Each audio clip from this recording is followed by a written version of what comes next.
Hello and namaste to all of you, and happy Valentine's Day to each one of you watching this video.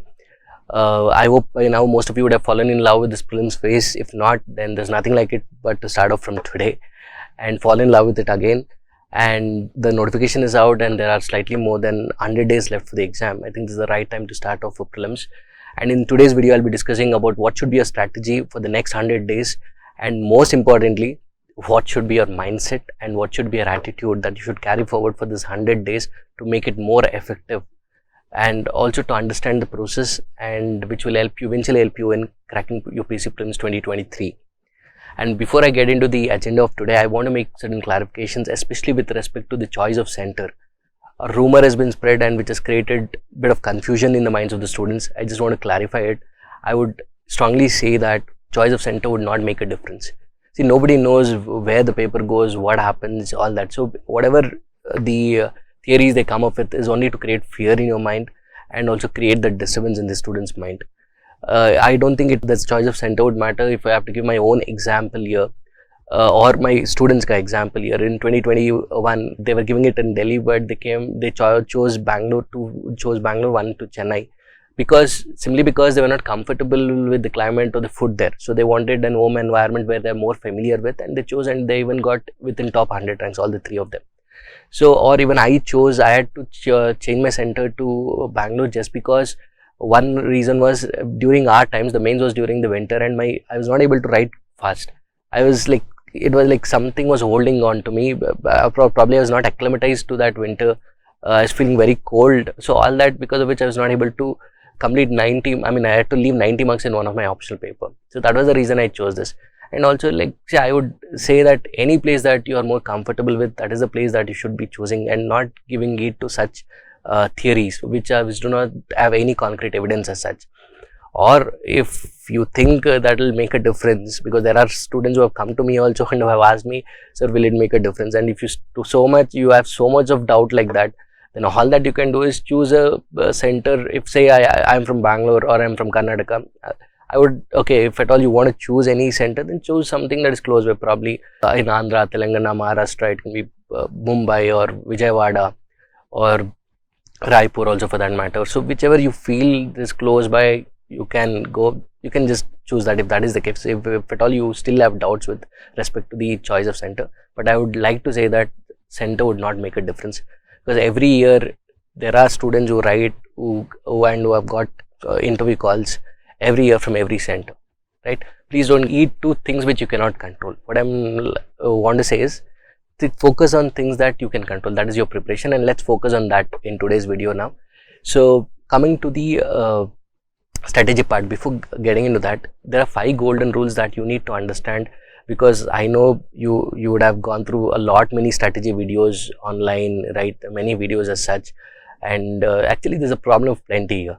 So what I would like to say is, I just want to say that I want to simplify the process for you and give you certain checklists and give you certain principles which makes you to understand the process better and understand the demand better. So accordingly your preparation can be more efficient. So that is what I'll be doing now.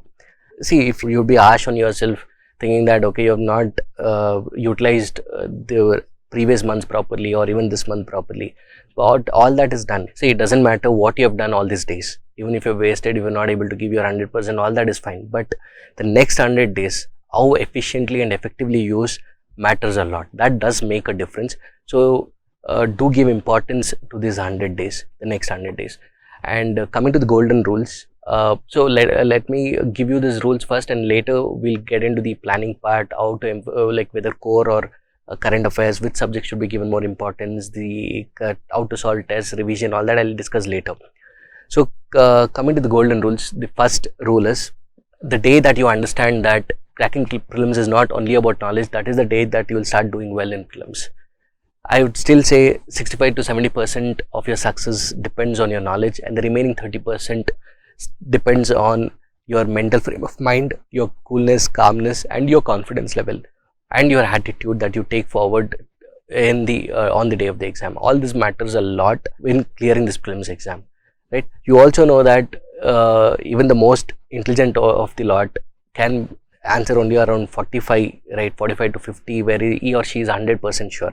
The rest of the question that person answers it is because of the intelligent guess, and that person's state of mind is so clear that he or she is able to take a guess in an effective way, right? So that is the first golden rule.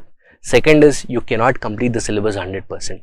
See, come what may, even during our preparation days, or even if you ask anyone for that matter, there are certain chunks of current affairs that you would not have read, or certain chunk of ancient history or medieval history, or art and culture, or even science and tech or environment. Certain sections would be left, and that remains the same. So don't criticizing yourself that you're not completed the syllabus. It is not about that. It is about how confident are you with the syllabus that you have completed. So that matters a lot, right? And like time and again I've said that all this exam requires is an average person who is more consistent, who is determined, who is more disciplined, right? That is what is actually required to crack this exam. Fine. And the third golden rule is with regarding to competition. Most of the students think that the prelims phase is the toughest of all the phase, but actually it is the interview phase, because the time frame that you get to answer a particular question is very less, and also you cannot come back to that question again, especially in the interview. But in prelims you have the time, and also the answer is in front of you. It's all about identifying the right answer between A, B, C, D. I know it is easier than said, but what I'm trying to say is the competition. If you look at how many people apply for this exam, around 8 to 10, and how many people give the exam, around 4 to 5 lakh, and finally around 10 to 12,000 people clear the exam. So that actually boils down to 2% in prelims, the success rate. But actually if you look at it very deep, it is out of 4 to 5 lakh people. Tell me how many students are very sincere, who are studying for 8 to 10 hours every day, who is disciplined, right? If you look at that, there are hardly 40 to 50,000 people only. And so your competition is not this 5 lakh, but this 40 to 50,000. And your success rate in prelims, if you look at that way, is around 25%. And also, rather than looking at outward competition, look at your own self. You should be your own competitor. Every day, every hour, right? Try to improvise yourself. Try to be the better version of yourself.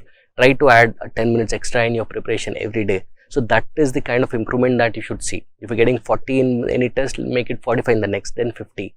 So you should be your own competitor. Look inside you and compete against yourself. So that should be the strategy here. And the fourth golden rule is the FOMO, right? This is something that is, especially with so much of information around, so much of materials around, so many sources around, what is happening is, during our days this was not the issue, but now because of plenty of information available online, offline, students are confused, or not more than confused, I would say there's a fear factor, that fear of missing out factor that is creeped in. You might see somebody who's solving five institution ka test series, somebody revising Lakshmikant for 20th time, 21st time, or somebody reading a new book for polity or new book for art and culture. Okay, somebody says that few questions, like 4 questions came from this particular book, so you stopped reading this main source and you get into that book. See, all this is because of that FOMO factor, fear of missing out. So please understand that it is the same set of sources that has helped students clear prelims or even get a rank, right? It can be the same Lakshmikant for polity, or same spectrum for history, or the same NCERTs for geography. It doesn't make a difference. All that you have to do is believe in yourself, revise it more number of times, and apply the concept in the test papers that you get. Okay. And fifth most important golden rule here is, try to understand yourself better and much better, because whatever you plan, like and the subjects that you choose, everything depends on your strengths and weakness. See, once you understand that what time your mind is very active, that is the time you should give importance to core subjects like polity, history, economics, geography. When you are feeling bored, that is the time you should give, you can take up a CSAT paper or probably current affairs. And some people are very active during the daytime, some people are very active during the night time. So it depends on how you are actually molded into. So basically, based on that, you should strategize. It doesn't matter whether somebody is studying in morning, only those people will clear. It's not like that. Or so somebody starts with one subject and takes 10-15 days to complete that subject, but somebody can even take can give, like, in a day they can divide into 2 subjects. So it depends on individual to individual. And the other most important key is the self accountability factor. So every day, whatever number of hours you have read, please maintain a diary and keep noting it down. And be very brutally honest with yourself, just to satisfy your ego, right? You cannot be writing randomly, like probably inflating the number of hours. Be very honest, and if you're not able to keep up that average of 8 hours every day, make sure that the next day you increase the number of hours. But at the end of the day, make sure that that average of 8 hours is maintained throughout for the next 100 days minimum. Fine. So these are the golden rules that you need to keep in mind, which is very, very important, especially for this prelims phase of the exam. With regarding to your mindset and attitude that is required on the day of the exam, I'll be making a separate video for that later on. And now let's get into the strategy that you should adhere to for the next 100 days. First thing, any strategy comes with a proper planning, and also how do you prioritize the subjects, balance out the core subjects with the current affairs part of it.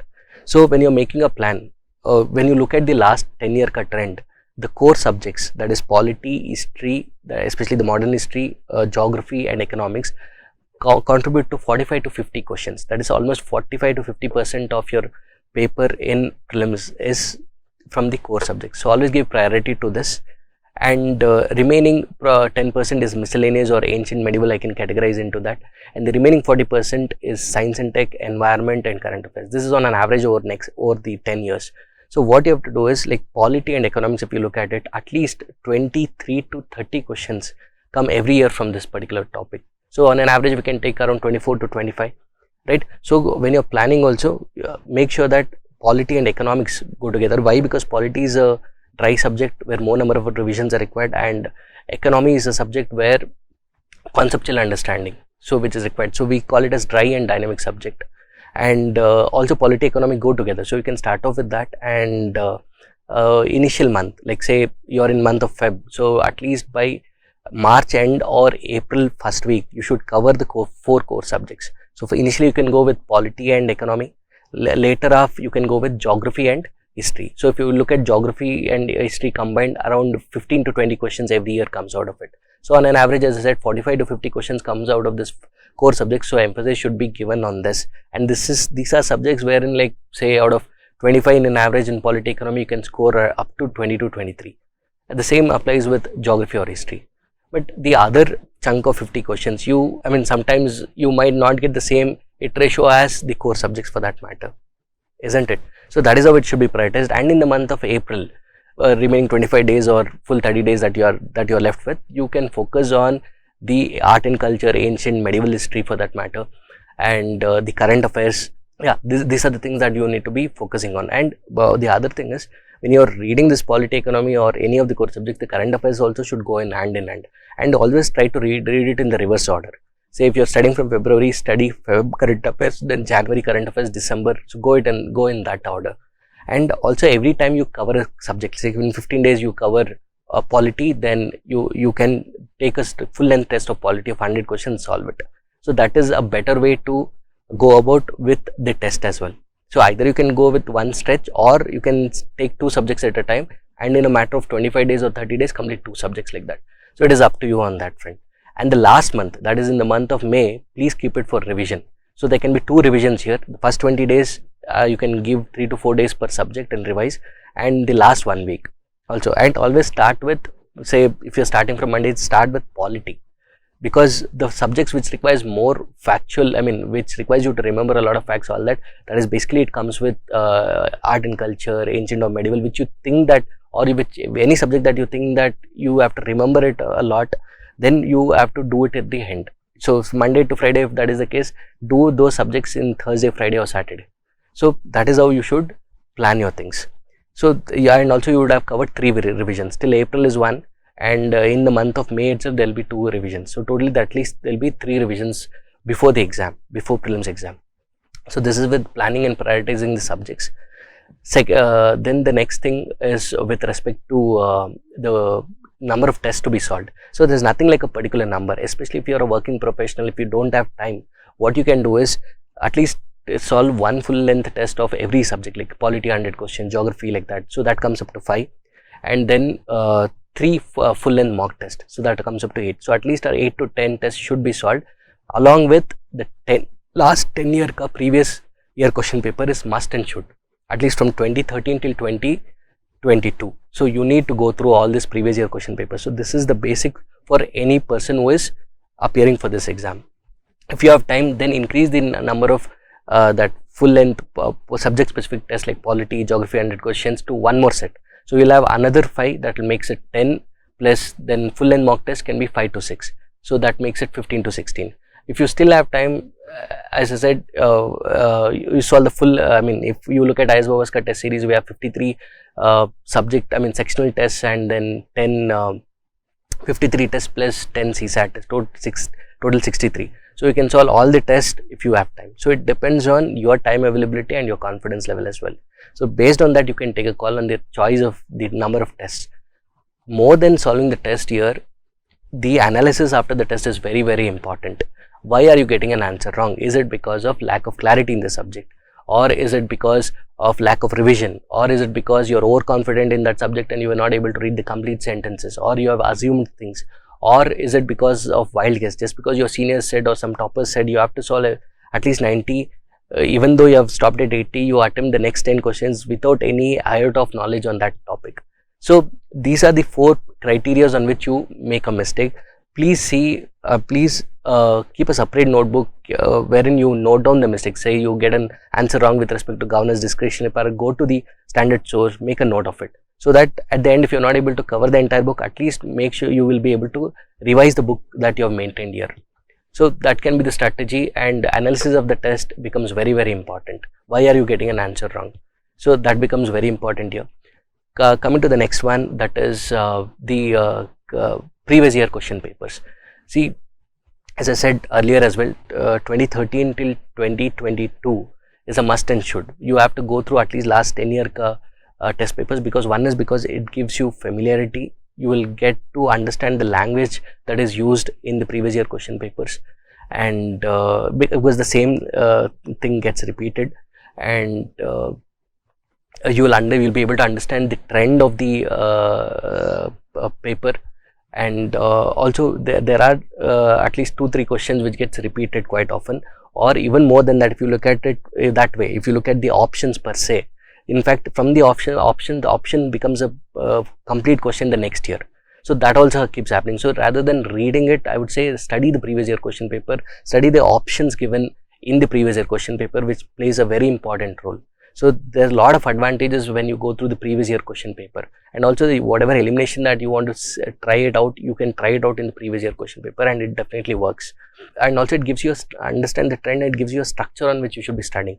For example, it was said that whenever facts are given, most likely it will be right. It doesn't work like that. So you need to understand how UPSC is also playing around with those keywords and key facts. In one of the paper it was said, I think 75 tribal groups fall under particularly vulnerable tribal groups, that is PVTGs, but the answer was 75 actually, and the question was, in the question it was mentioned 95. So people assume, students went with the fact that okay, facts cannot be wrong in UPSC, and they marked all of the above. So that doesn't work, right? Even with the question related to maternity, like how many times women can go to the creche, 2 times, 3 times, all that. Right, so try to understand what is UPSC actually demanding, expecting out of you. Right, that comes through only previous year question papers, and also questions get repeated, like question on Lake Baikal, which of the following is not a bird, wetlands, constitutionalism, protected areas of Kaveri Basin, right, coal ash. These are questions that are quite commonly repeated. So that is the advantage of with respect to the previous year question papers. And coming to current affairs, see, current affairs creates nightmares to many, but the only solution is, it is just like an ocean and you have to just swim through the ocean. That is the only solution. But what I would like to say is, there's a strategy that you can adopt here.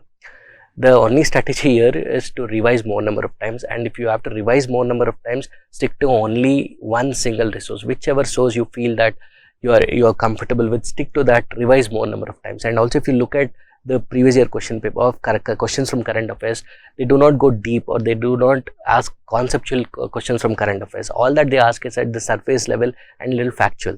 So that is what you need to understand. The breadth of the current affairs is what is important to clear prelims exam. So please go with that.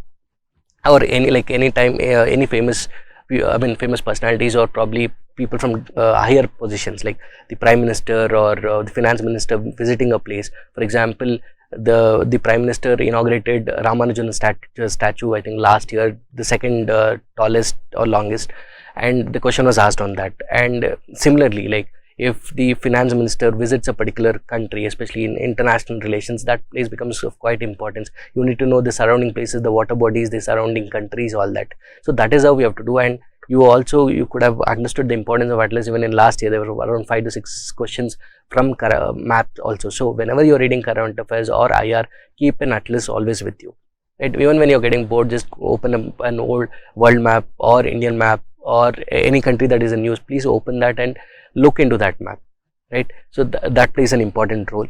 And coming to CSAT, which is said to be the Achilles heel to many, because even so-called engineers or people from science background also are not able to clear CSAT, just probably because they've taken it for granted or taken it lightly, or they've not practiced it enough, or and also the difficulty level is slightly increasing every year. So what you have to do is take the previous year question papers and solve it within that time limit. First thing that you have to do is to test yourself what stage you are in. Take 2022 CSAT paper, attempt it in 2 hours, and if your score is more than 90, you can skip CSAT for now and focus on it from the month of April 15th onwards, or even in the month of April. So that is still fine, it is doable. And but if you are scoring less than 70, then it is time that you take up CSAT seriously. At least give 1 hour per day for CSAT. And also what you can do is solve every paper from 2013 till 2022. Go in the reverse order from 22, 21, 20, like that, and do it in 2 hours, and do reverse engineering. That helps a lot. Instead of going to this standard sources like averages, ratio, proportions, all that, no, what you have to do is do reverse engineering. Whenever you're getting an answer wrong, go do reverse engineering and understand the concepts. That would be a better strategy. And if you feel that maths is something that is tough, topics like permutation, combination, probability are topics that you should actually leave away, right? And also while solving, the other mistake a student does is they go with a preconceived notion that I'll solve only passages, only logical reasoning, or only quant. It doesn't happen like that. If you look at it, even there are certain easy questions in quant, there are certain easy questions in passages, there are certain easy questions in logical reasoning. At the end of the day, you have to go through all the 80 questions in that same order and try to see, work on your strengths. If your strength is passages, obviously you can give first priority to that, solve it, but at the same time make sure that you go through all other questions of logical reasoning and quant, and there are easy questions, there are cherries to pick, and you have to pick that up. Clear? So this is with respect to CSAT. Finally, the most important thing that I feel that is also the most neglected thing is importance of taking a break. If you have studied from Monday to Saturday slogged for 8 to 10 hours, then make sure that the Sunday, like if you are missed out on any topic that was scheduled for that week, you can do it, cover it in the first part of Sunday. If not, keep it for revision, and at least after 7 p.m. in Sunday, like Sunday, you keep it for yourself. Spend at least 3 to 4 hours for yourself, whatever you like, whether it's watching movies or going out with friends or spending time with family. Do that, because that break is very, very important and very, very necessary for you to keep you on your toes and give you that same energy for the next following week.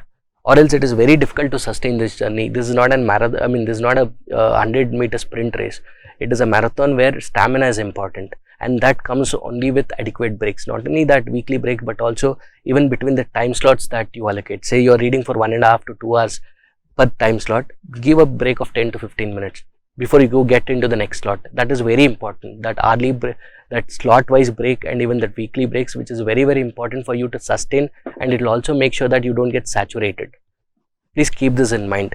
And on a final note, of course, this UPSC exam comes with a baggage of emotions.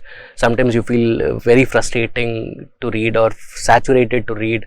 Even if you're in front of the books, the pages keep flipping and nothing goes inside your head. So all this keeps happening, or that FOMO factor can creep in, or anxiety, or sometimes self-doubt itself can creep in. Whether will I be really able to clear this exam, all that. So this is quite natural to anybody. Even if somebody has done it again and again, for even that person, this feelings and emotions are quite natural.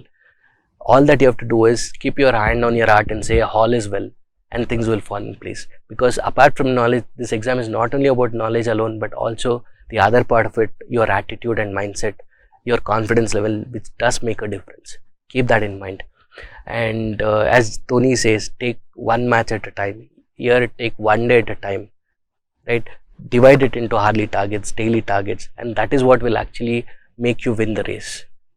And the other important thing that I would like to emphasize is, please do take care of your health. Health becomes a lot more important here.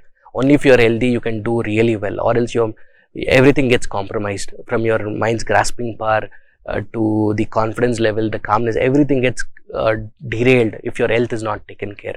So please do take care of your health and minimize your social media engagement, at least for the next 100 days, and focus on what is actually required, and stick to the same source instead of multiplying your sources, and focus on the revision part. Definitely the next 100 days is going to be one hell of a journey, and all that you have to do is fall in love with this journey, embrace this journey, because there are only few people who choose this journey, and you are one among those chosen few.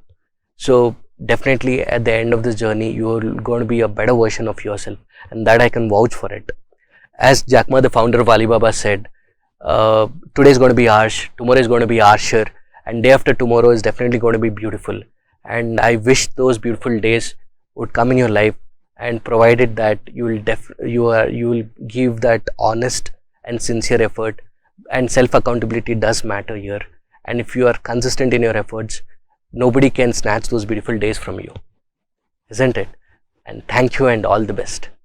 If you still have confusions with regard to the prelims preparation, we have IASbaba has come up with two beautiful programs, one by name Prelims Exclusive Program PEP, and the other one is Prelims Pinnacle, and both the programs are priced at very nominal rate. For more information about the program, you can go to the website, and anytime you have any difficulties with related to your preparation, please drop us a mail at support@iasbaba.com. And thank you and all the best.